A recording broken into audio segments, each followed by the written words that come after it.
L'ancienne secrétaire d'État, chargée de l'égalité entre les femmes et les hommes et de la lutte contre les discriminations, a déclaré qu'elle n'était pas favorable à un congé paternité égal au congé maternité.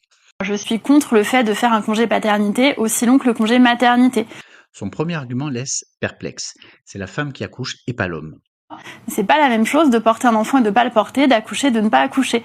Or, c'est précisément parce que la femme peut être particulièrement vulnérable dans cette situation, physiquement et psychologiquement, que la présence de son homme à ses côtés pour l'aider et la soutenir est nécessaire. C'est ce que rappelle notamment le site de la Sécurité sociale, qui est une parole officielle. Pourtant, l'ex-représentante gouvernementale de l'égalité ne l'entend pas de cette oreille. Elle avance même un deuxième argument qui a de quoi laisser pantois ce qui ne l'était pas dès le premier. Le congé maternité, il vise aussi à protéger les femmes pour qu'elles puissent préserver leur grossesse, pour qu'elles puissent créer un lien particulier avec leur enfant. Elle n'est pas favorable à ce que le congé paternité soit de même durée que le congé maternité, car le congé maternité aurait été créé pour que la mère établisse un lien particulier avec l'enfant. Personne sur le plateau ne la contredit ou ne la reprend. Pourtant, elle vient de rompre toute idée d'égalité entre le père et la mère. La mère porte l'enfant, elle crée un lien que jamais le père ne pourra établir.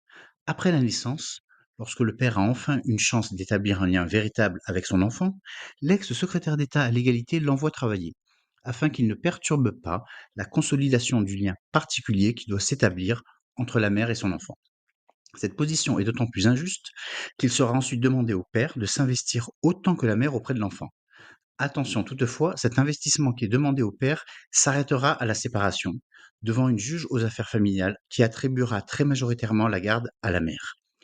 Cette position est d'autant plus étonnante qu'une égalité des congés maternité et paternité se traduirait par un renforcement de l'égalité au travail. Même durée d'absence donc, plus de discrimination à l'embauche ou à la prime. L'ex-représentante gouvernementale de la lutte contre les discriminations n'estime pas nécessaire de creuser cette piste. Cette position est d'autant plus regrettable qu'une étude publiée dans la revue The Lancet en 2023 semble indiquer que le congé paternité réduit le risque de dépression postpartum chez les pères. Où est passé l'objectif d'égalité dans cette prise de position, Madame Schiappa? Nulle part.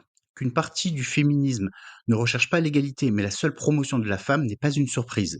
Mais il est plus gênant que cette argumentation émane de celle qui a été officiellement en charge de l'égalité entre les hommes et les femmes en France. Je suis évidemment pas d'accord avec ça et je comprends pas comment, au nom de la place des femmes dans la société, on pourrait soutenir cette thèse.